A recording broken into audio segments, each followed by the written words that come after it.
My name's Nyesha McCauley, and you're watching AccessTV.org.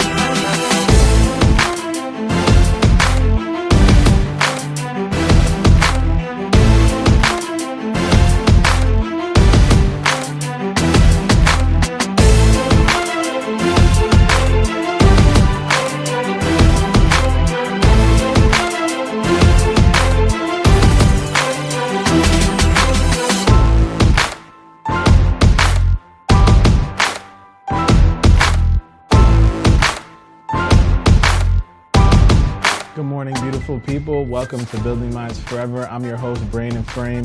Here on Building Minds Forever, we're on a mission to shift the culture. And today I'm basing today's conversation around one of my favorite scholars, and one of the quotes that he has is, once you make an observation, you have an obligation. And today we're meeting with two phenomenal individuals, and they're going to talk about how the observations they've made are setting the way for the obligations that they are doing. They're doing God's work. They're living their purpose.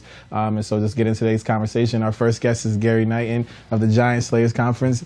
Gary, how are you doing today? I'm good. How are you? Awesome. So first, to start with, what is the Giant Slayers Conference? Cool. The Giant Slayers Conference is a meeting and a gathering of sorts of the young leaders of today and aspiring leaders of today, where we get a time of refreshing and empowerment and enrichment, also a time to connect with one another to enhance kingdom strategies, enhance the kingdom initiatives, and kind of find out what everybody's doing in their own area. And also it's just a time just to be poured into. You know, often we serve all year long, even as young leaders, and then it's just a great time to sit down, rest a little bit, and let other people speak to us. So no, that's beautiful. I love that. I love what you just that especially that latter piece with the pouring into the people who are always giving. I think sometimes we don't.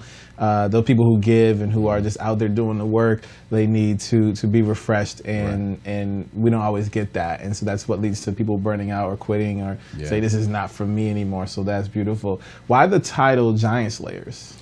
It comes from the book of 1 Samuel, and it's talking about David slaying Goliath. But before, and this was kind of a public display of David's ministry, but before David was able to slay Goliath, he had to slay a few giants in his private life, the bear and the lion out in the field. And so kind of pushing for us that we are a generation of giant slayers.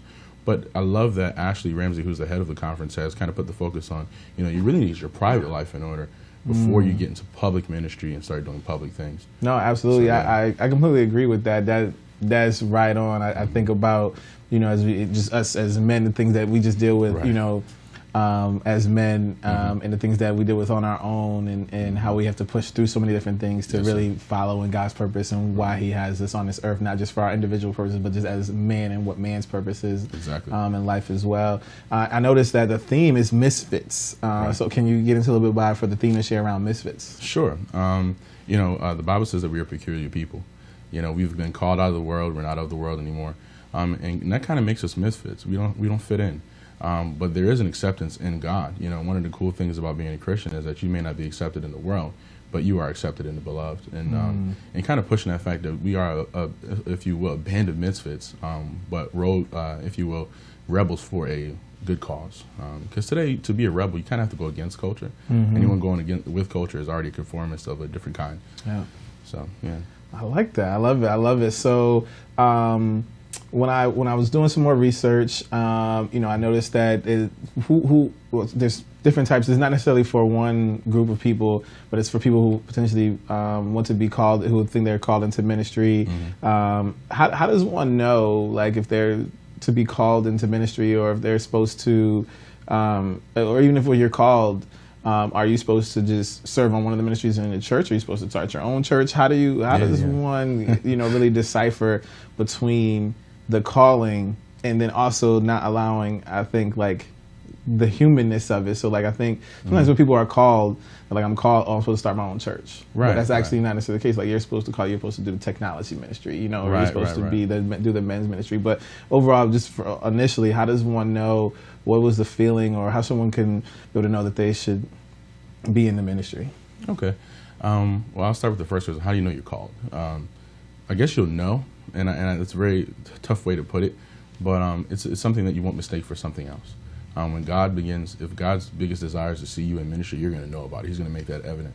But there's some practical things that you can do as well that kind of show, well, one, are people affirming that this call is present in your life? That's huge. You want the affirmation of the people that you're serving with. So does anyone else see any leadership qualities in you? Are people following you naturally? Because you're not a leader until someone starts to follow. You're just a crazy guy without followers. And then is there unequivocal call from God? You're sensing there's a burden, there's a longing for ministry, but there's also a call to holiness. So a lot of people, associate that I want to preach, or I want to do this, or I want to serve in ministry, but they have no greater sense to be called to holiness, where now I want to get my life in order. So there's not only those confirmation of the people, God, a deep burning in yourself to do the ministry, but then also a call to come closer to Jesus and follow like Him. So those would be kind of the four things I would use as a checkpoint and a guide through being called in the ministry. And then you're going to go into how do I find my area? Well, that's going to be based on Eric Reeves wrote a great book called Shape, based off Rick Warren's Purpose Driven Life.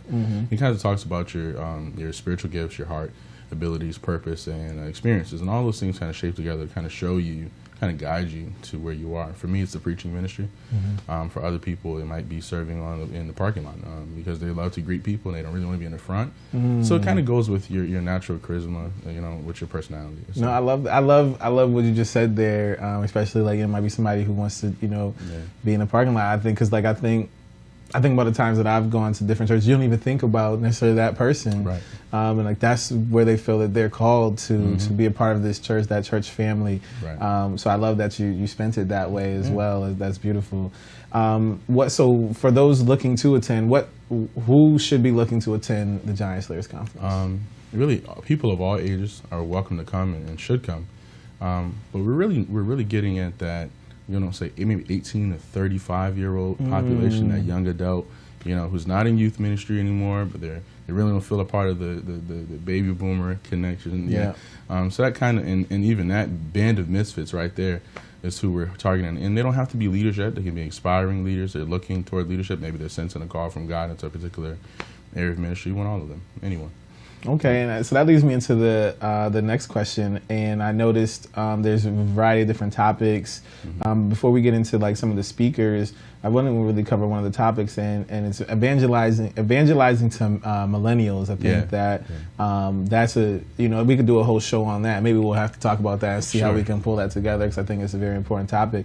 Can you tell me a little bit about that particular workshop and why that focus? Sure. Yeah, I'll be teaching that workshop at this conference, and I'm excited about it because millennials are just a different pocket of people. We are kind of the reproduction of Generation X and Baby Boomer, and a lot of things change in that culture shift, and we're living in a post-Christian age. So our tactics have to be and our strategies have to be really different. We don't want to lose anything in the message, but we definitely need to change our methods. And so one of the things that I'll be talking about is, what does postmodern evangelism look like? More conversational and less one-time hit-or-quitter kind of thing. So, you're going to be focusing more on relational things because our generation is highly relational. So if you don't have community, you're not reaching the millennials. We do things in packs. So, just those kind of things that we'll be sharing, running through, and talking about, actually because there's such a gap of Generation X, you need to quickly, when you get non-church millennials in the church, you need to partner with the baby boomer generation immediately and show them that they have value and, they've been where we're trying to go, and we need them and to bridge that gap. And so I'll be talking a little bit about those things and how to keep them as well. Not only how to reach them, but how to close that back door of the church for millennials because they're leaving a lot. So I love it. No, it sounds like it's going to be an extremely powerful 2 days. Can you tell us more about who's going to be there and what people can expect? Sure. Doing praise and worship is Kimberly Joy Ross. She's up-and-coming artist out of Connecticut, right here in Hartford, Connecticut, born and bred. So we're excited to see her ministry. She's phenomenal. She's been singing with J.J. Harrison and Youthful Praise, and so she's going to be leading some worship time with us. Also, we have Pastor Ontario Green from Dallas, Texas, coming from T.D. Jakes Ministries, Potter's House Church. So he's going to deliver the word on Friday night. And Travis Green, whose album just dropped out, really good song, Intentional. Everybody's been on it. And he's going to be coming and singing, doing a small concert and some songs for us on Friday night. So we're looking forward to that. We have a number of other guests, Pastor Serrano. We also have Minister, I think, Keisha Tigger. She's coming out to share as well in doing the dance arts and worship arts, and I myself, I'll be teaching as well. So there'll be a host of great people. Dr. Jonathan Ramsey, the pastor for Hope of Church of God, so he'll be coming as well, and he's one of the conference hosts. So we're looking forward. Yeah, it's going to be an amazing 2 days. I definitely look forward to checking out the different workshops and everything over the course of 2 days, because I'm definitely registered and looking forward to attending. Some of the other workshops that I saw were transformational leadership in the 21st century and worship through the arts. Would you be able to speak to a little bit of those? Not necessarily. I don't want the people that are watching like, oh, now I don't got to go because you gave me all the information. But just give me a little synopsis. Don't give too much. Just a little bit about a synopsis. Well, like I said before, times are changing, and if you're not a transformational leader, you're just going to be outdated. And a lot of people are afraid to touch that topic because they don't want to lose anything from the faith. But we do have to shift. As we're responding to culture. We're not going with the culture though. And worship arts is just how to do ministry decently in order. What's appropriate, what's not appropriate in a church setting, and what can we do, what we can't. That's a great what's appropriate church setting, what's not, because I when I think of that, I think about all the memes that come across Facebook and whatnot. When you just see the people just making fun of of church and on Sunday and whatnot. So I think that's a really good important topic, because definitely. Sometimes people don't know, but you don't know what you don't know. So right. True. So another thing that I saw was that one purpose of the Giant Slayers Conference is to orchestrate opportunities for mentorship from senior leaders and ministers to young leaders and ministers. And I think I saw that and I was like, that's so important. I think that's what we would consider intergenerational mantle passing. You mentioned that a little bit about evangelizing to millennials and how we need to, kind of like bridge this gap. Can you talk about why really it is so important that we do bridge that gap and we have the older generation really, build us up as well as create opportunities for us to move up in ministry as well as life? I think it's so important that we have people passing the baton to the next generation. I think that we're only as good as the generation that was before us, and if we don't have that kind of connection with them to build on the work that they've already done, we don't have to. The privilege of having this kind of relationship is we don't have to make the same mistakes that other pastors have made. We can learn from them. We can pull from their life. It says a fool learns from his own mistakes, but a wise man learns from the mistakes of others. And so we're trying to, build these relationships so they can pour into us what God has been pouring in them for 50 years of ministry. We need that information. If we can kind of get on their shoulders and we can see farther and see a little bit better and then kind of glean from their ministry and pull from them. And we need those relationships as young men and women of God.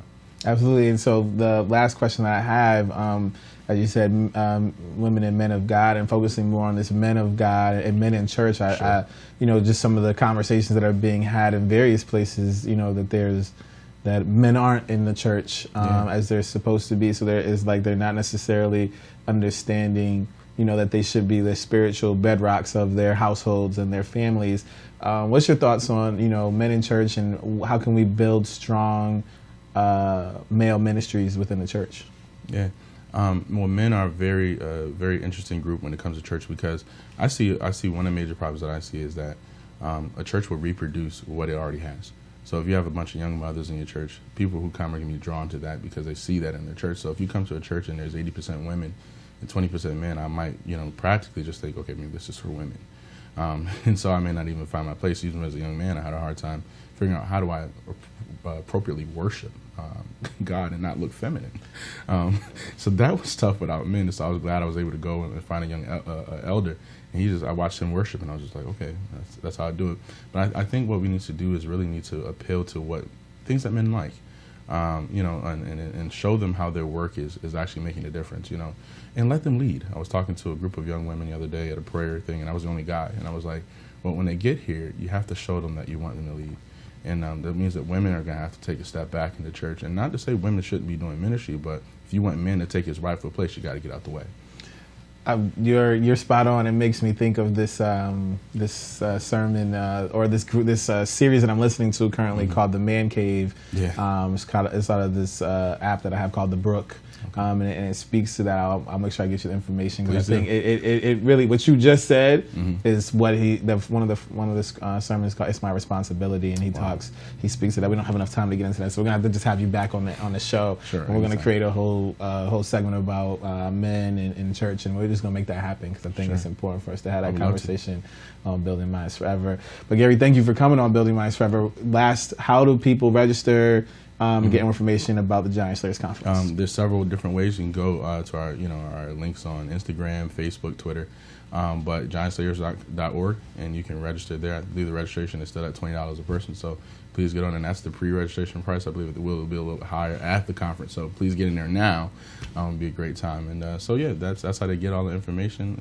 Follow us on Facebook, like us on Twitter, and everything. Awesome. Yeah. Gary, thank you so much for coming on Building Minds Forever and sharing more about the Giant Slayers Conference. And we're definitely going to have you back, because I really want to create this conversation about male ministries and men in the church, because I think it's a conversation that we definitely need to have. But thank you again. Thank you. When we return here on Building Minds Forever, our next guest is Nyesha McCauley, who is the president and founder of Live on Purpose Incorporated. We'll be back here on Building Minds Forever. When I grow up, I'll be your doctor. I will be a firefighter. Or maybe the fire chief. I'll be a Supreme Court justice. I'm attorney Jeffrey Dressler. I advocate education. It lasts a lifetime. And I'm Mayor Pedro Segarra. Be a part of your children's education. Together, we can help our children fulfill their dreams.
This is Worm Beast, and you're watching Access TV. Don't touch the dial.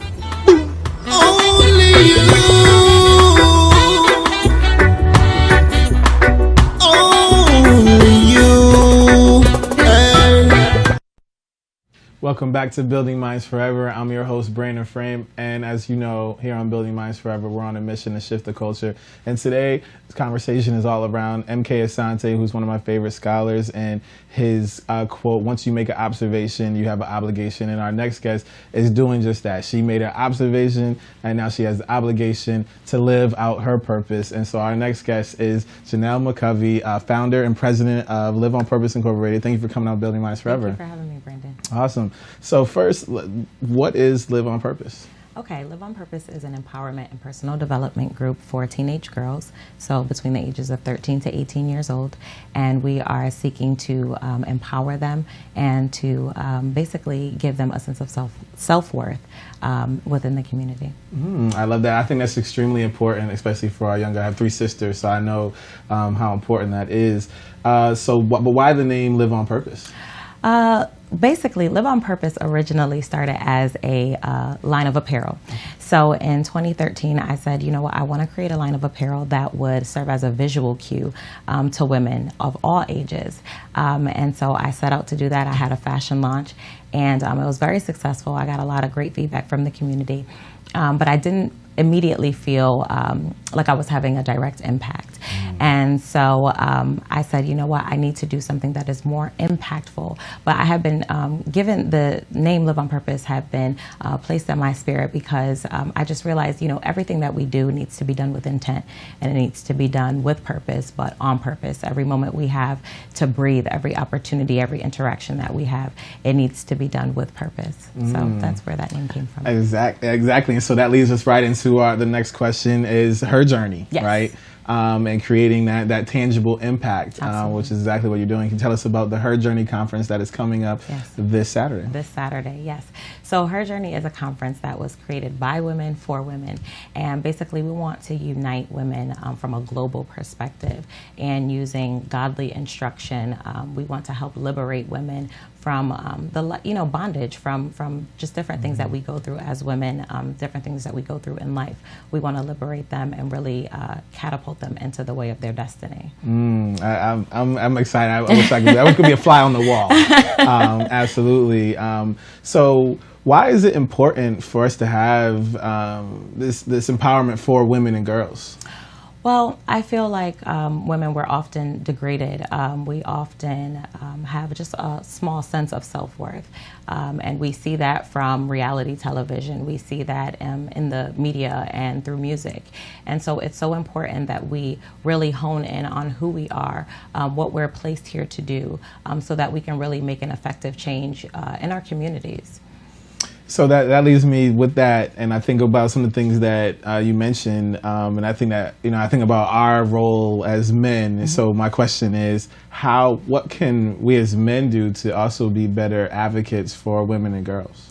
Well, I think that for one, we can't give what we don't have. I can't give you 50 cents if I don't have a nickel. And so I think it really starts on an individual basis. I think young men and of course young women don't have a sense of self-worth themselves. And so how can they then offer any sort of encouragement, support, or empowerment to someone else when they don't feel that themselves? And so I think it's so important that organizations like Live on Purpose and the Black Man Can, makes that impact on an individual basis, so that we can then send that off into the world.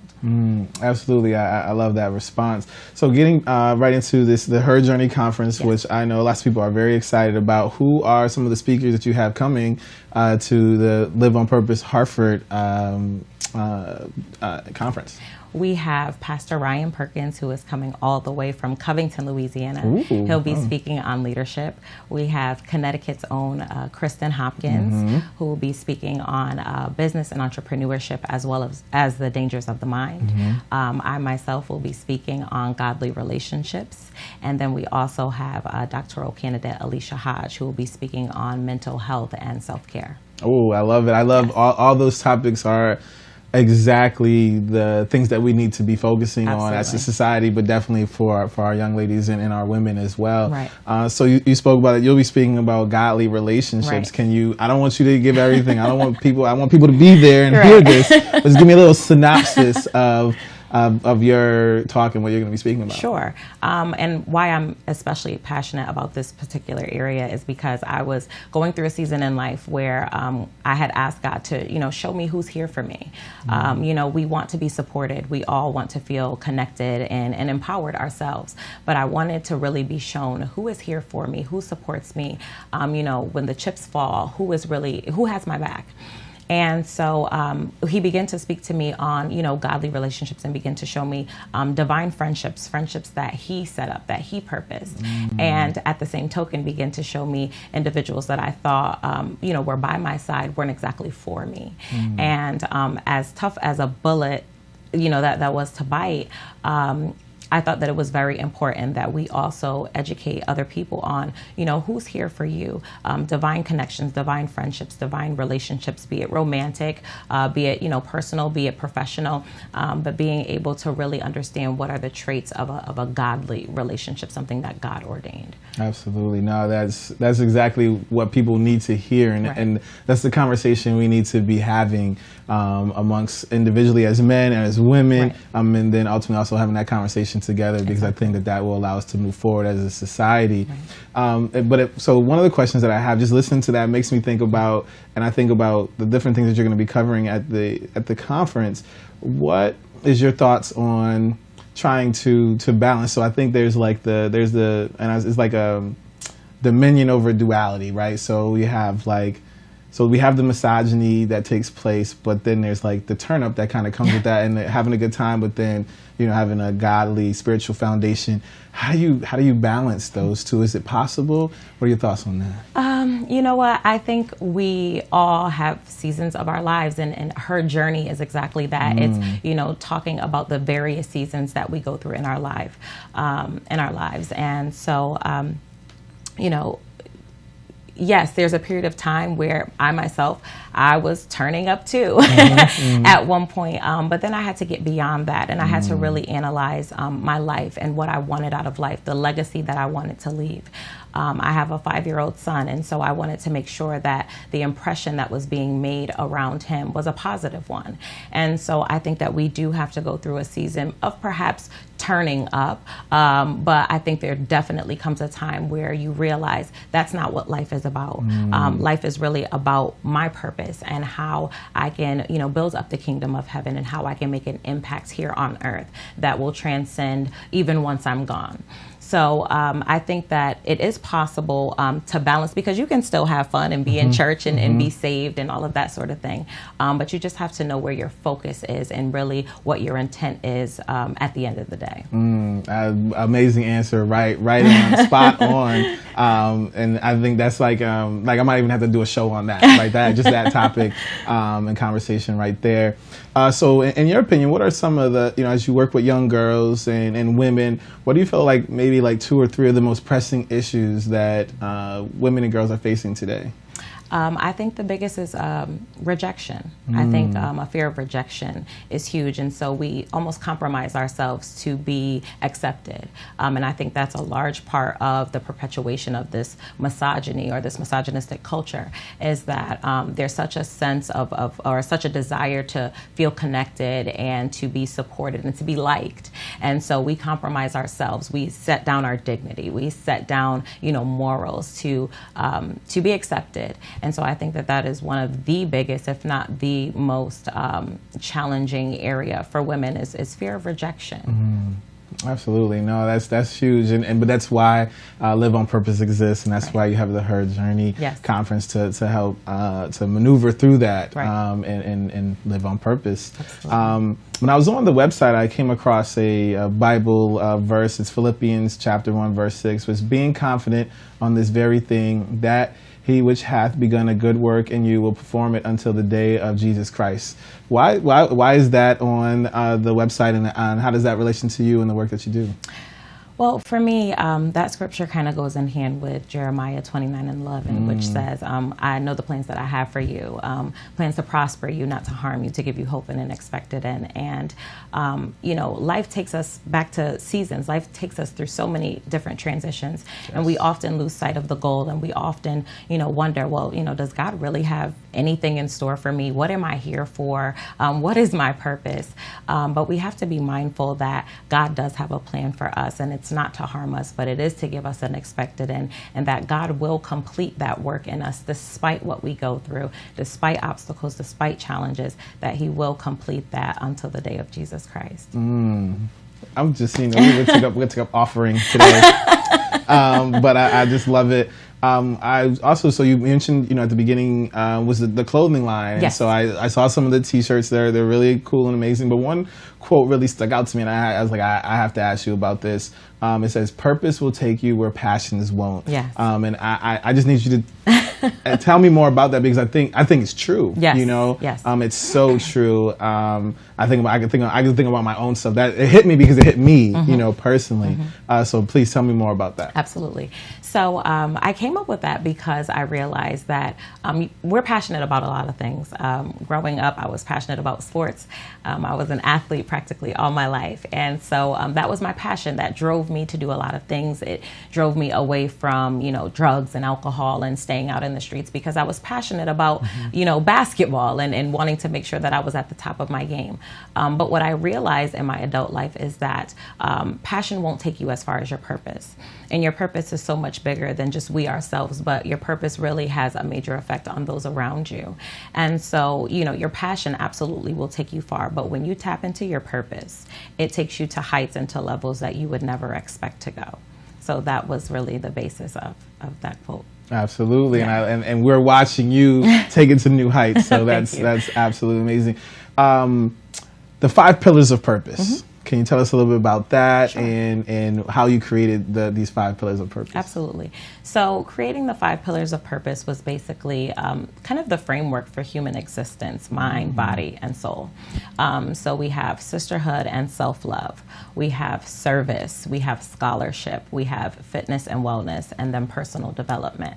So what we really tried to do was just structure it so that it kind of creates a framework for, a whole woman. Live on Purpose is just amazing. I love what you've built, and you founded it in 2013, yes. correctly? So, just in these 2 years, the growth that has taken place is amazing. So that leads to me to say, so what's next? Okay. Where's Live on Purpose going? You have the conference this weekend, so Absolutely. 2016 plans. Yes. What's coming down the road? Okay, so I'll start with Live on Purpose. So actually after the new year, we're going to be launching a leg of Live on Purpose called Parenting with Purpose. And that's something that's very near and dear to me because it will be a support group for single mothers. So we're going to kind of be branching out in that way, but we're still going to stick with the personal development and empowerment for the youth. In addition to that, her journey will be touring to 5 cities in 2016.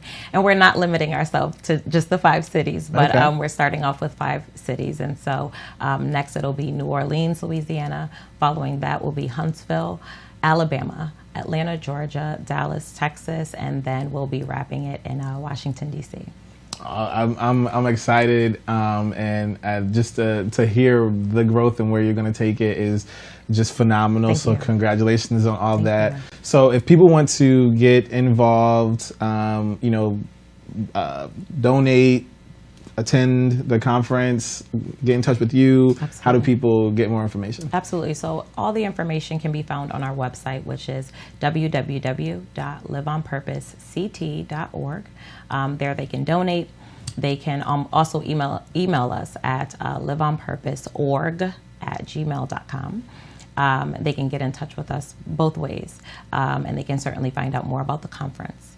Additionally, I wanted to give 5 complimentary tickets to a viewer of Building Minds Forever that sees this segment. So they can email us at liveonpurposeorg@gmail.com, Building Minds Forever as a subject line. And I'd like to give away 5 free registration tickets. So. Oh, wow. Thank you so much. We truly appreciate that. Absolutely. And it was a joy to have you on the show. We look forward to having you back. Of course. As you just continue to do more. I'm speaking this. I hear a book coming in the future. I don't know what it's going to be, but I hear a book. Yes, through just some of the work and experiences and everything. Yes. A book is coming, and so we definitely have you back on when that comes out and all the work that you do. But Janelle, thank you for coming on Building Minds Forever. Thank you so much for having me. Thank you. Pleasure. When we return here on Building Minds Forever, we're going to close out with the final frame.